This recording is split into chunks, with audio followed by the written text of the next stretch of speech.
Hi అండి. అందరూ ఎలా ఉన్నారు? అందరూ బాగున్నారా? అందరూ బాగుండాలి, అందులో మనం ఉండాలని మనస్ఫూర్తిగా అయితే కోరుకుంటున్నాను.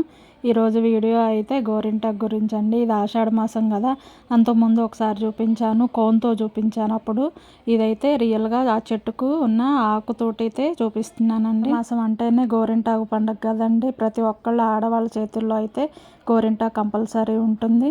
నెల అంతా అయితే గోరింటాకు చెట్లు ఎక్కడున్నాయా అని ఆడవాళ్ళం వెతుక్కుంటూ ఉంటాం కదండి. అయితే ఈ గోరింటాకు మా ఫ్రెండ్ వాళ్ళ మమ్మీ తెచ్చింది, శారదా వాళ్ళ మమ్మీ.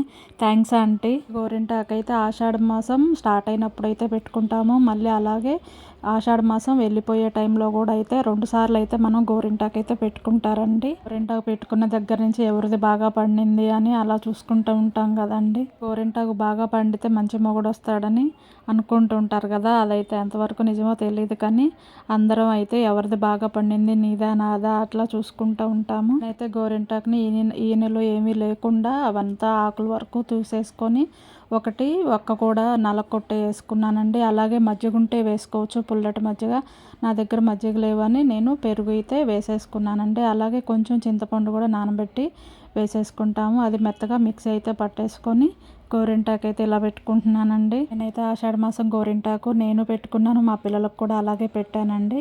మీరు పెట్టుకున్నారా అండి? పెట్టుకోకపోతే కంపల్సరీగా అయితే పెట్టుకోండి.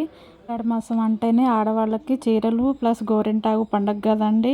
మీరందరూ షాపింగ్ చేశారా? గోరింటాకు కూడా అలాగే పెట్టుకున్నారా? బాయ్ మరి.